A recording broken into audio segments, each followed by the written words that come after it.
Today on the Future Jobs podcast, we have an incredibly insightful guest, Charlotte Clark, a specialist in trauma, healing, and resilience.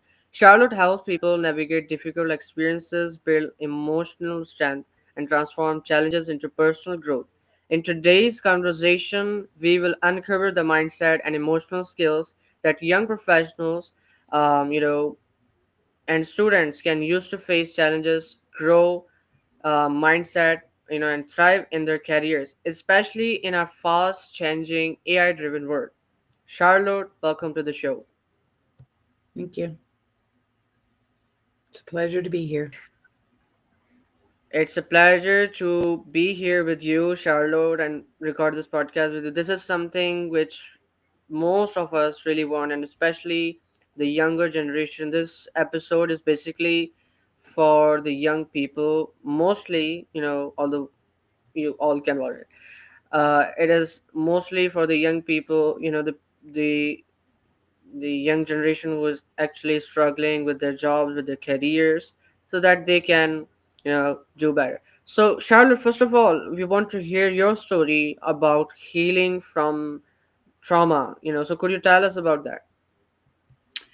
Healing from trauma. I've been through every kind of trauma there is, from abuse to diagnoses to accidents, a lot of transformation through people dying in my life, and processing the emotions through all of them, and have designed multiple programs to help others get through it too, just because I know it firsthand personally, and I'm on the other side of it. So I figured I'd help others too because it is needed. The biggest thing I see currently is anxiety, and it's fear of the future.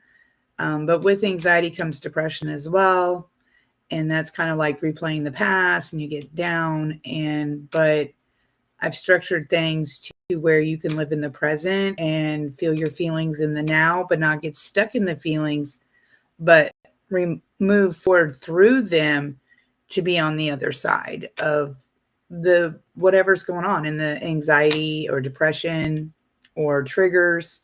A lot of people get triggered through situations that are confrontational. Um, they go either lashing or they retreat, but either way, there's ways to handle it, professionally, discreetly, without causing a lot of drama for yourself or others.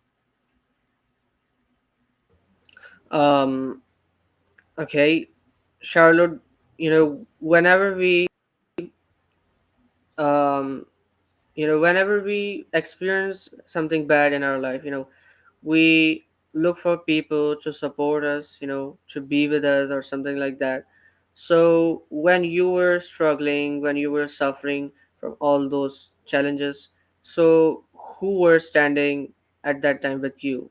Or was that only you, trying to heal by yourself? And Mostly, I was going through it by myself.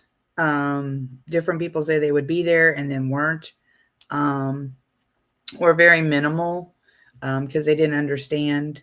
I had a head injury, and nobody wanted to be around me. My emotions were very raw, um, but it was because I had had a head injury. I had a major concussion, and with concussions, you cannot be on any devices because it's brain stimulation, no TV, no radio, no. So the little bit of contact I had with the world was very minimal. And so it was a journey I did by myself, and I relied on the divine. And divine is whatever you call it. God, source, universe, whatever you call it is fine.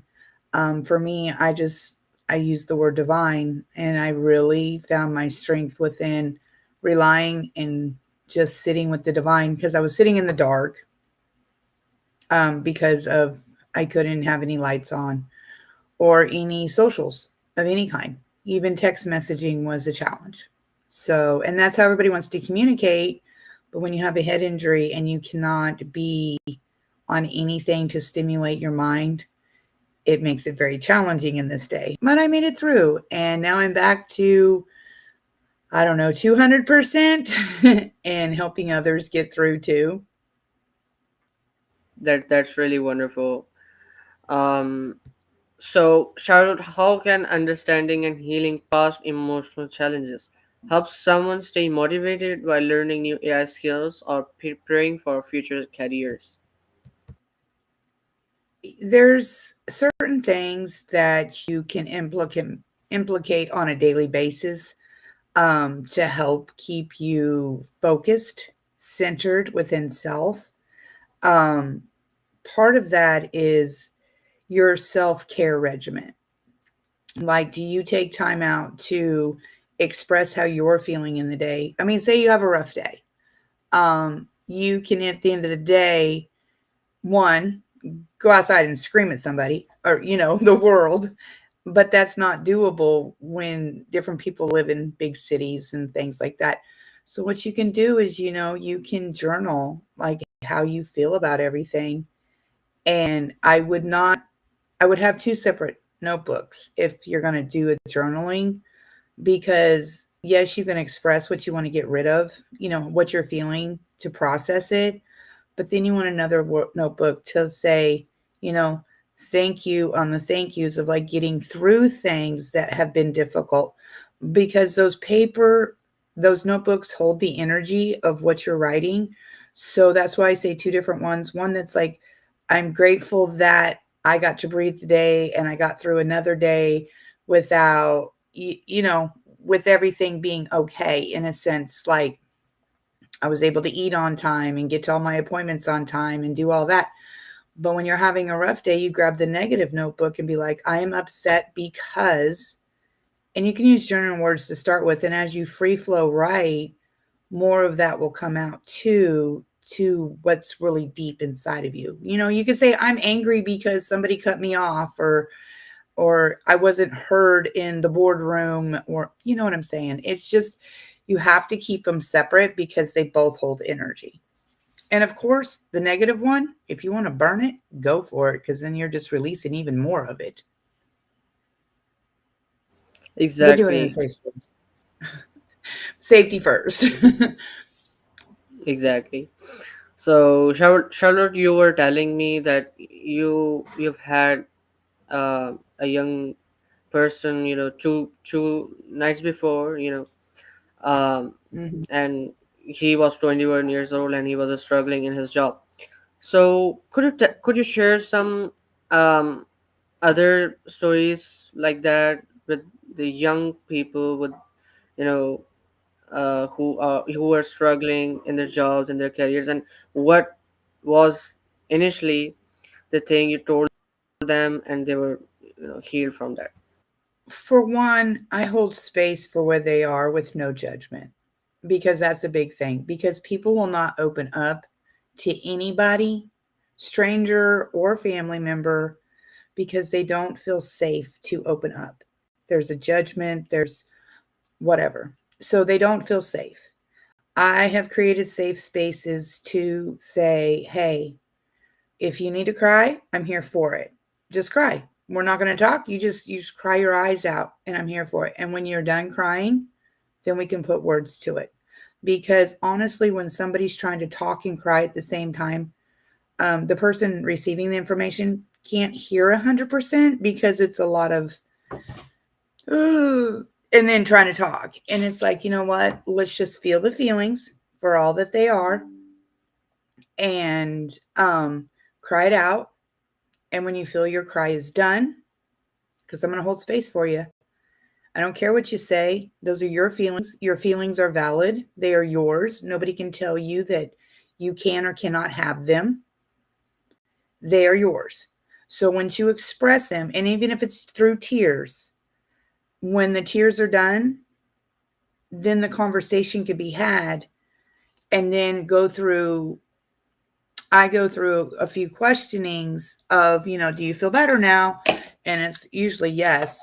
However, when we talk through it, we figure out the triggers to where when this shows up again, they know how to process the emotion that they're feeling within the situation. Even if they can't have that breakdown in the situation, they know the trigger to change the situation. A lot of it's just Wonderful. holding space.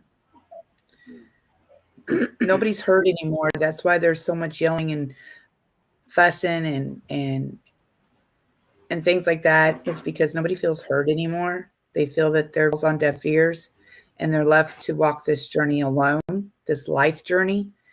And I hold space for people because that's what they truly need. That's really great. So many beginners feel overwhelmed when starting new skills. What techniques help them overcome self or and fear of failure? Fear of failure. Well, that's false evidence appearing real. That's what fear. I've seen other memes of, face it or run from it.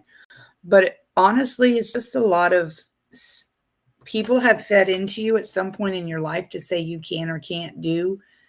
And you listen to that little voice. But, you know, if you have a desire to learn something new, that's something within you that you want to know. And learning is a beautiful thing. Granted, nobody's going to get it right the first time when you're starting something new. Like you had said earlier, you heard a podcast of mine. And then we had spoke about this and I was on camera. The first time I was ever on camera, I was scared to death. And, that was back in 2017. I went live on Facebook and I thought, oh boy, but it was something new, something I never done, but I pushed through the fear and then it was beautiful. So sometimes pushing through the fear because it's false evidence appearing real, the other side is such beauty because you're like, I accomplished it. I did. I can, give yourself a pat on the back. I'm not saying go out and buy you a cookie or ice cream every time you do something successful, but at least acknowledge that gratitude book. I accomplished this today and I feel really excited and really proud of myself because I accomplished something new that I've never done before. And even if it's not a perfect, you still did it. You still put your time and energy into trying something new. And the first time is never perfect. But as we continue to do it, it becomes part of us and it's easy to go through it because we've gotten over that first time. Like, I don't know if you remember like your first date ever, like when you were young and all the anxiety and things. And whether it turned out good or not, you still went on it. You still did that first date. You still had that first phone call. And those are all first. And the first doesn't make you perfect in any way, but you had the courage to do it anyway. Because if you never went out on a date, you wouldn't have had, a fun time at the movies or a good dinner. So it's an expansion thing. And when you're willing to do that thing you've never done before, it could be the best thing you've ever done in your life. So it all starts somewhere. When we were babies, we all took that first step. Were we afraid we were going to fall? No, because babies don't have fear. They just do it.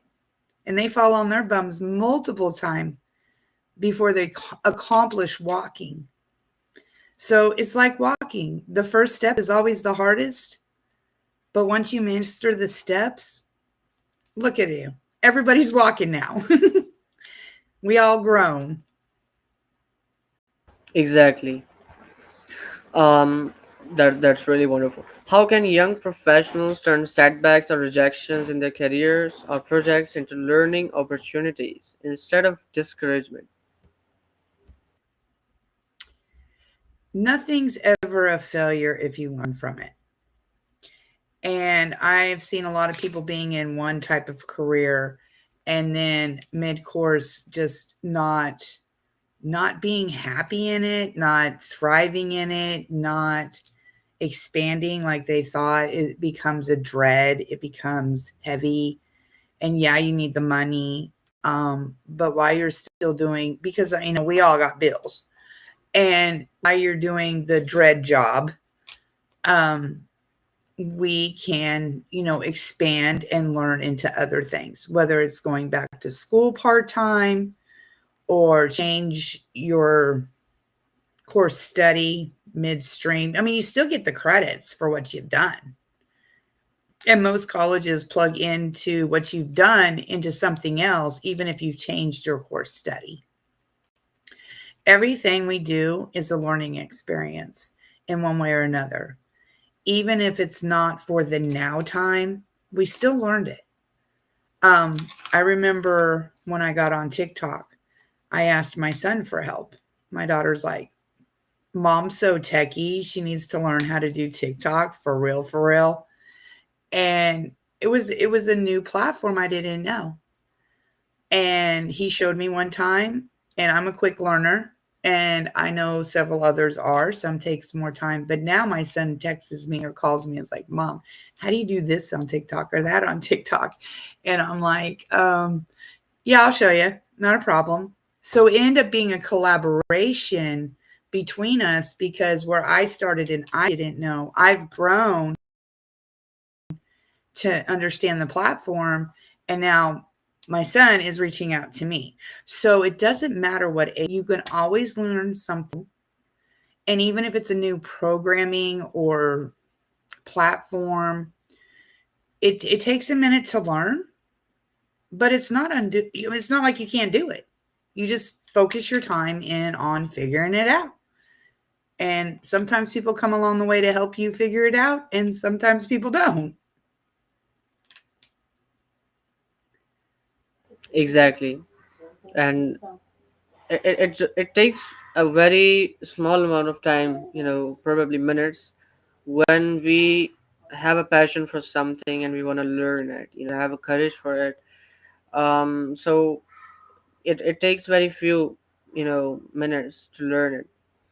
So Right. the important thing is to be persistent, be passionate about that, and you learn that.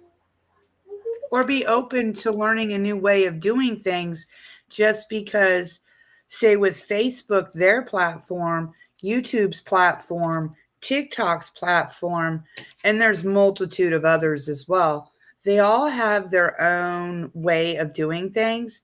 So it just takes a minute. Now chat TPT and a lot of this AI stuff coming up.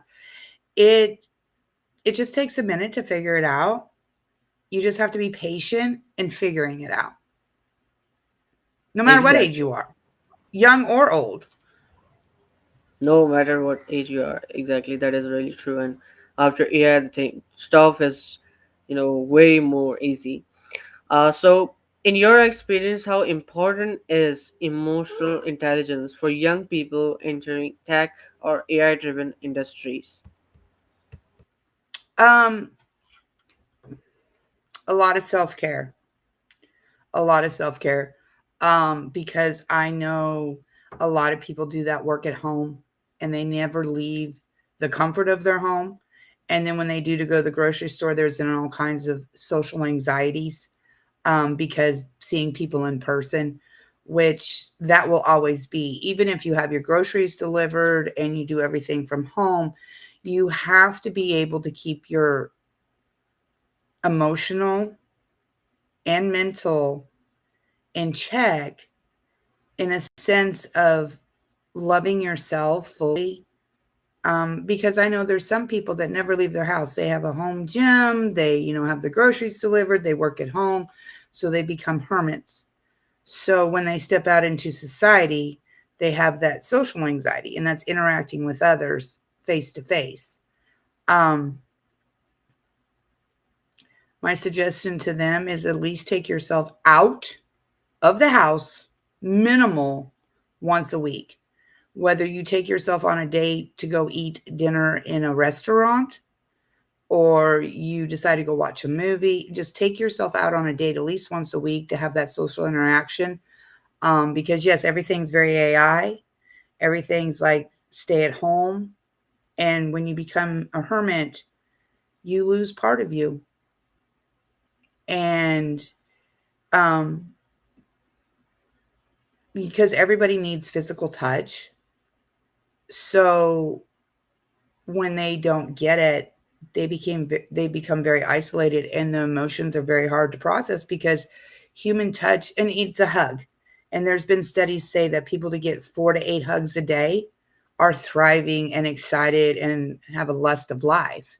Now, I'm not going to say go up and hug every stranger. There's some places that ain't safe.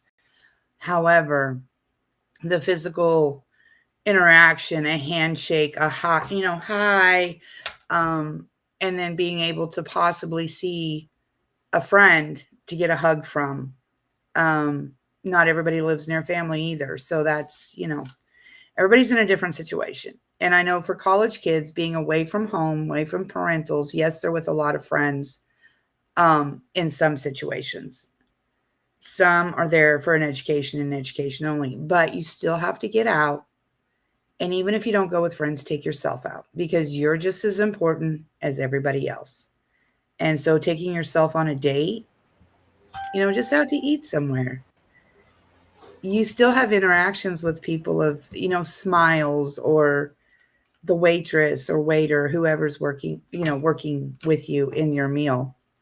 Um, it's human connection. And part of the AI, I feel people are losing that human connection as far as everything being delivered and everything at home.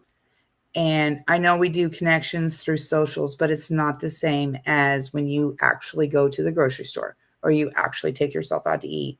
So self care could look like interacting with others at least once a week. That way your internals stay good with the human connection because you're not a robot and you were never intended to be. So don't be a robot. Exactly. Oops. Am I audible? Hmm? Okay. So I was saying there's a huge difference between, as you mentioned, being online or a virtual person and going outside and uh, interacting with people physically. Um, you know, people are lying at their homes. Commenting on different videos with different kind of things. Sometimes negatively, sometimes positively, but it's very difficult to comment negatively in the front of a person, and like physically. So Right. that's very true. Can you share simple daily exercises for managing stress and staying focused while learning high demand skills?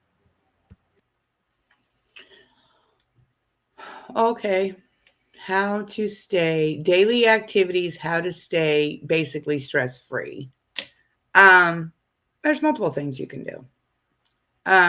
If you start your day with a shower, just think of the water raining down blessings on you all day, because you can visualize that. You can also do stretching, just putting your hands in the air and touching your toes like 5 times. That totally moves the body and gets the blood flowing. You can do it in any part of the day. You can even like with computer jobs at home or in a business setting, corporate setting. You can step away from your desk or go to the bathroom, put your arms in the air completely up, and then turn just slowly touch your toes and do that 5 times. It moves the blood through the entire body to help keep everything moving and flowing because I know we get stuck with sitting at the desk, regardless of the setting. Um, you can, when things get stressful, you can breathe, and it's a breath of like breathing in your nose, holding it for five, like breathe in for 5 or 6 seconds, hold it for five. And then I want you to breathe like you're blowing out a birthday candle and like count to 6 or 7, just to just get through that energy. Another thing you can do when you're in a stressful situation and you can't do that managed breathing, you can literally and tap on your eyebrow right here at the top. Just tap it. Ain't nobody gonna know what you're doing. They think you're thinking, but you're changing the energy because you're tapping right here, the edge of your eyebrow. Just tap it and continue to tap it while you're listening and while you're getting through whatever stressful situation, and it'll change the energy as well. There's a video I did once, and I did it with my kids as well, or did, and it's a woosha, woosha, woosha. You change your tone every time you do it, but if you do it 10 times, whatever you were upset about is gone. Um, I've done it a lot with different clients when they're stuck in that stuck energy and trying to move past it. And I'm like, okay, just mimic me. Woosha! And in a short amount of time, just saying that, it changes the energy to where it focuses into something different, more positive. Because if you listen to how you do the woosha, I mean, we could do Italian, Chinese, all of them, country, whatever. It changes the energy around you, in you, regardless if the situation changes or not. It's changed you to change your perspective to be able to get through it. Another thing with a very stressful day is the end of the day, you go take a shower and you visualize everything negative being washed off you and down the drain. And it's just gone for the day. And that way, when you go to rest, you're in a peaceful space because you've released all the negativity. Now, there again, like with the shower in the morning versus night, when you take it and you release all the negative energy, you can also see that water as it's beating on you, being light, love, all the positive things flowing into you. So there's a few tips and tricks to get through the day of stressful or beyond stressful, you know, because there's sometimes being on the phone and people are just, you're on hold and they're doing their little sales pitch and you've said no and they're not listening. So you just start tapping. Just start tapping that eyeball and then you can say Exactly. something and the conversation ends. I mean, there is ways to get out of difficult situations and just say no, thank you and goodbye and hang up the phone. There's no problem disconnecting from negative energy by just hanging up the phone. You don't have to participate, regardless of who it is. I've hung up on my parents and I've hung up on my children. So, Um, it's, it was a really good tip. The last one you mentioned about wusha. I really like that one, and some of other tips. There are several ways, and they're way much better than being on your mobile phone and just um, looking, scrolling through social media, scrolling through reels, and thinking that your mind is getting refreshed, or you know whatever. But doing these physical things are more fun than that. So doom scrolling. yeah, exactly. How can embracing vulnerability become a strength in professional environments or creative projects? What was the question? How can embracing vulnerability become a strength in professional environments or creative projects? I mean, there's good products out there, supplements and stuff. I mean, everybody needs vitamin C and I'd say D3 because that just helps fight the immune system and keep it bulked up. Um, I myself have a whole product line, and anxiety and depression is one of them. And one of my clients, who, Lordy, I think she was 20 or 21, was fearful of driving, say, 3 or 4 blocks away to get gas in her vehicle. And a week after using the anxiety and depression product that I've created, um, she was driving for Uber Eats within a week, I think. a week or two. But that kind of transformation is huge. I have lots of different um, products. One with the pain relief. Um, it cancels out taking pain pills. Had surgery, took their pain pills for one day, used my pain relief cream. And this is a kind of a full circle story now because 2 year 22, I was in a car and I had to have surgery on my leg, my ankle specifically. And I was just recently in another car accident and it broke the same ankle. With the x-ray, it doesn't even show any evidence of the surgery I had in 23. So, pretty phenomenal product as far as the healing aspects. Because the pain relief, I don't like pain medicine. It doesn't make me feel right and it's hard to function. So, I used my pain relief cream and I could walk and do. And the doctor even said after 6 weeks, I'm the first person he had ever seen walk at 6 weeks after this type of surgery. So, I mean, it's pretty phenomenal. And then there's sinus and stomach and different things. But as far as supplements go that you can add to your on a daily is, you know, vitamin D, D3, um, vitamin C, because as winter's coming in different spaces, and it flip flops through the year when you don't have the sunlight as often. That vitamin D of the sun really helps elevate moods. I mean, that's why everybody, like in the summer, and I don't care where you live, like what continent, when it's summertime for you, there is a lot more activity and people are out doing more things and having fun, but you're getting an excessive amount of vitamin D that really charges your body and brain to thrive. And when the sun's gone, or it doesn't last as long, start having depression and bouts of questioning, and because they're having a limited amount of vitamin D. And so vitamin D is big, really big, because it helps with the mental and emotional stability within self, because that is a vitamin that's very mood related.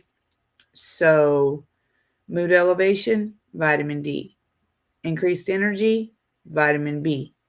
And ginseng. And I can go on and on with the list of things, but um, yeah, there's supplements and things you can do. As far as the products, they're on my website too.